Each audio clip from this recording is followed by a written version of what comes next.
Baby mine, don't you cry, baby mine. Dry your eyes, rest your head close to my heart, never to part. Baby of mine, little one, when you play, don't you mind what you say. Let those eyes sparkle and shine, never a tear. Baby of mine, if they sweet, little you they'd end up loving you to all those same people who scold you what they'd give just for the right to hold you from your head to your toes. You're not much, goodness knows, but you're so precious to me, cute as can be, baby of mine. In other news, this is serious. And no, that's not a brand of satellite radio, unfortunately. I'm talking about standardized testing. Now, the thing about standardized testing, at least the FCAT, which is the test I take here, I live in Florida, is that it doesn't actually benefit the students. The better that the students, the individual students, do on the test, the better they assume the school is, and the more money they give to the school. Now, that doesn't seem so bad, you might say, but think of it this way. If you're a bad school, and you're not getting enough money, you're going to go from bad to worse, to worse, to worse, and you're never going to get more money. Whereas if you're a good school, you go from better to better to better to better until you're like the best school. The problem is that then there are a few schools that are the really bad schools and a few that are really good, which could be okay, except that if you're in a school district for one of the really bad schools, and you're a really smart mind, then all that thinking is going to waste. Another way to think about it is like this. You have two remotes. Now this kind is doing really, really badly in the market, and it's failing because it has a really bad design. This one is soaring in the market, and there's nothing wrong with it.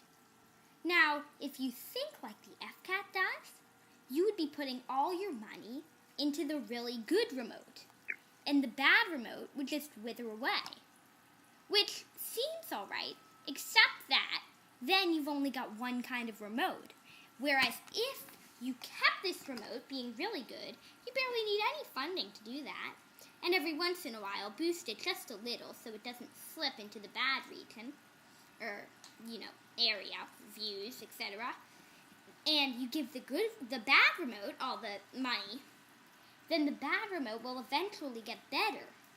And then you'll have two good remotes instead of just one, which would benefit everyone. The consumer, because there's two good remotes. The company, because they're getting money for both remotes. And anyone else you can think of. One more way to think about it is like this. Say this hand is a really smart student, and this hand is not a very smart student. Are you seriously going to spend all your funding on this student? Well, most parents don't. Another problem with the FCAT is this. They're basing it on the whole school. So, say there's a bad school over here. Now, within that school, let's just look in that school. Here we have, let's say, 5 really poorly performing students. And 2 students who are performing really well. If these students all get D's, and these students all get A's, the average is still going to be really low.